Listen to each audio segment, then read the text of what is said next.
Another one. What tools do you use for API testing at work? What tools would you like to use at work if you had a choice?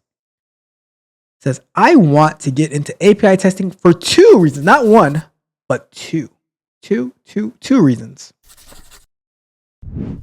I have my own API that I want to create automated tests for, a very small API with 2 endpoints made in Fast API. See that? That's awesome. That's awesome.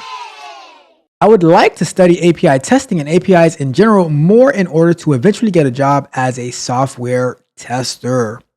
I know some basics of Postman and have been using it for some manual requests while developing my API.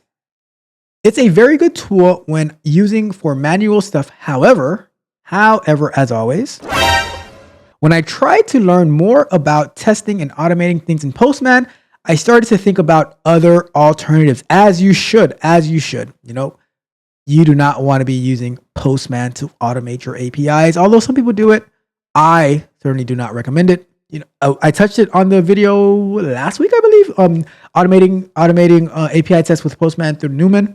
And I think in one of these coming weeks, maybe next week or maybe the week after, we're going to try it out. I've never done automation with Postman before, but hey, guess what? There's no time like the present, right? No time like the present. So we'll try it out. We'll figure it out and go from there. So this person continues to say, I like coding in general and usually prefer code solutions rather than GUI no-code solutions. I like you already, right? One of the options I found is Python request module allows for sending HTTP requests in combination with PyTest, test runner, and assertions. And I kind of like this approach since it feels like I can do things my way rather than conform to the tools like Postman. For example, I don't like how the data-driven testing is implemented in Postman. What do you guys think on the subject? What tools do you use at work for API testing? What tools would you prefer if you were the one to decide in your company?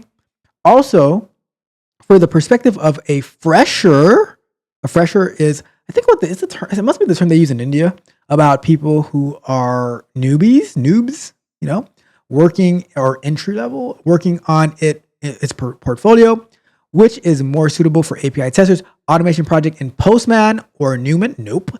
Or automation project in Python with Jenkins/GitHub Actions? And that's an amazing question. All right, so let's get our timer started and we will answer this question accordingly. So I would say you are on the right track. I would not advocate anyone to do API testing, like automated API testing with Postman and Newman. Plenty of people do it and that is their prerogative, but I personally don't like it. Why don't I like it? So I think that you are on the right track to use because if you're using Fast API, which I would believe that you're doing it through Python, especially that you mentioned Python. I would say go with the request library, and you can use PyTest. You can use the built-in testing thing at work. We have a custom framework, but that custom framework uses the request library. And but for our framework to execute the test, we use a behavior-driven development framework called for Python it's called Behave.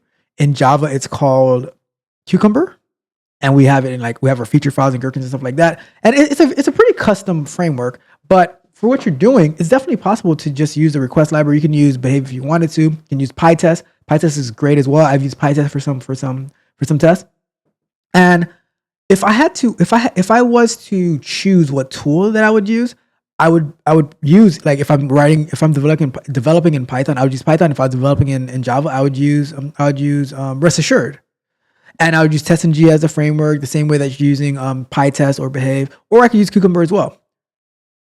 The reason that I would go for as you said the avoid the no code solution is because when I am automating, I want to be able to maneuver and pivot as needed. So in the past, in some frameworks that I built, I would be using Selenium WebDriver for my UI testing, but I would be able to make API calls whenever I needed to.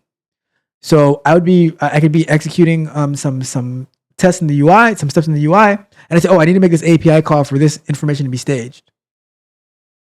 Also, I'm pretty sure there's a way to do this with PyTest, but I've done this with TestNG and Java, where I would use the data provider feature in TestNG, and I would have like a spreadsheet of all the possible combinations for the API. So you're looking at like maybe thousands of rows, and I would just like put that test data in there, and then I even had it where it was pulling in the test data from a Google sheet, a Google Docs sheet, and that way the test data could be updated dynamically and stuff like that, so that I didn't have to go and update the repo or update the files in the repo when I wanted the test execute. I can just go totally externally from I was using Jenkins at the time, but from that process, go totally external and pass the test data in that way. So that's one of the reasons that I like TestNG through Java, and I'm pretty sure I haven't had the opportunity to do it in Python yet,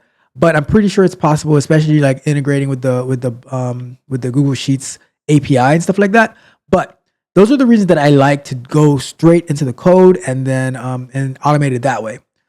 Let's see what else. So I still use Postman though, but I use it to figure out how the API works in my manual tests, and then from there I take it from Postman and then I automate it, and then I don't have to like worry about it anymore. And for instance, at work we run API tests all day, every day. When at previous jobs, running API tests all day, every day, and having it to go through that CI/CD pipeline, not having to set up some additional features of like Newman and stuff like that, and not having the ability to use that data and like something that Postman would do, that a UI solution would do.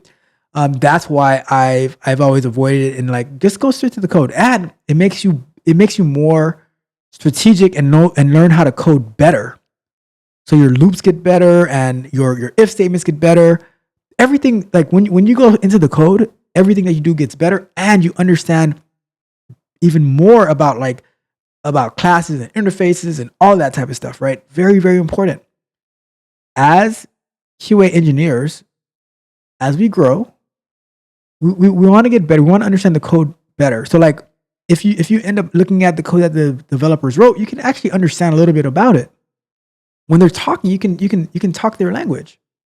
So that's why I would say like not Postman, Python request or Java rest assured or whatever. Like I'm sure C# has something.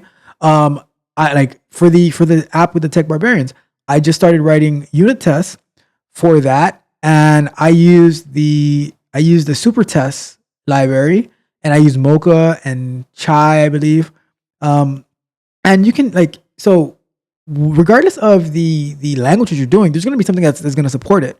But I like the idea of going into the code and writing it out. That way it's going to make you way, way better. You could use a no-code solution, but what happens when that no-code solution gets way too expensive that the company doesn't want to support it anymore? That's why I never lean on getting pigeonholed. I never lean on getting pigeonholed into a tool that someone can adjust the price on. Open source is going to be open source, and that's why I go for these libraries and stuff like that, and I build upon those. Are there some benefits to the paid solutions? Of course there are, but for me, it's the cons of getting these solutions have always outweighed the pros of me doing it myself. And so that's how I see it. Let me know what you think. You could disagree, you could agree. I don't know, but that's just my perspective on there. But go with Python, go with Java, do it yourself. Do it yourself.